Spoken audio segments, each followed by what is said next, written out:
Comment accéder aux plaines éternelles?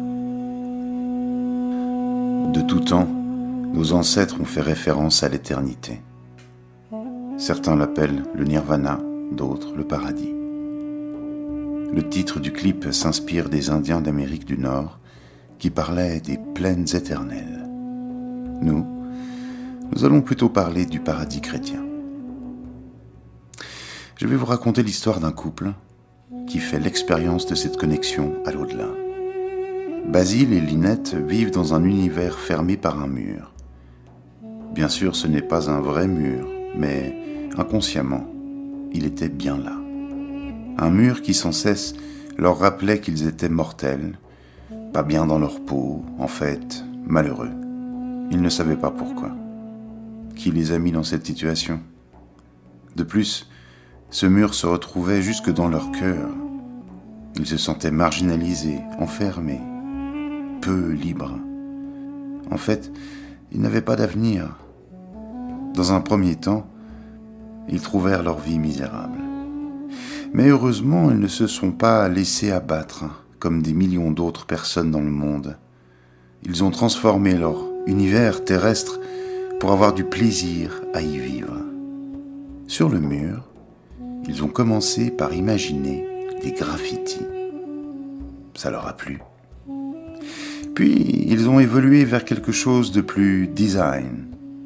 Ça leur a plu aussi. Ils étaient heureux pour un bout de temps, mais ils se sont aussi lassés.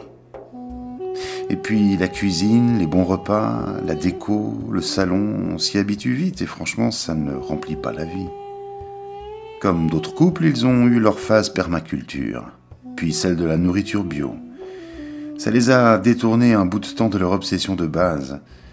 Comment éliminer le mur qui leur enlevait la liberté? Il y a eu aussi une phase culturelle, avec de superbes tableaux qu'ils ont créés et accrochés à leur mur.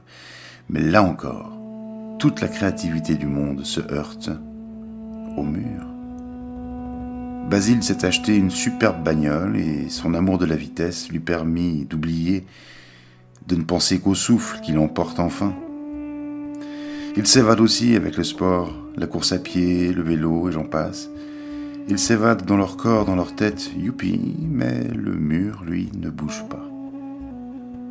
De temps en temps, par temps clair, ils voyaient bien que très loin, au-dessus de leur tête, il y avait comme un trou de lumière qui leur indiquait qu'il y avait quelque chose au-delà du mur.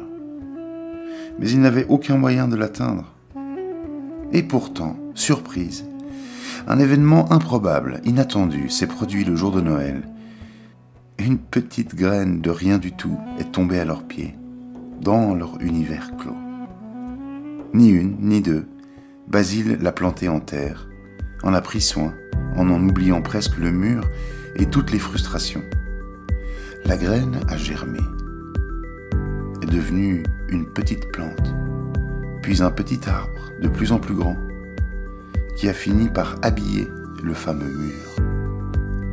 Basile et Lynette le voyaient s'élever de plus en plus haut.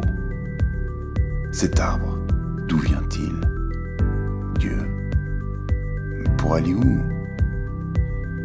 Un jour, l'arbre est devenu si haut qu'on ne voyait même plus la cime. Alors Basile s'est lancé. Oubliez la cuisine, les tableaux, la voiture et même le mur. Lisette n'y croyait pas trop. De toute façon, elle est et resterait coincée, les pieds sur terre. Mais Basile a réussi. Il a passé la tête au-dessus du mur et là, sous ses yeux, les plaines éternelles, immenses, sans fin, sans mur.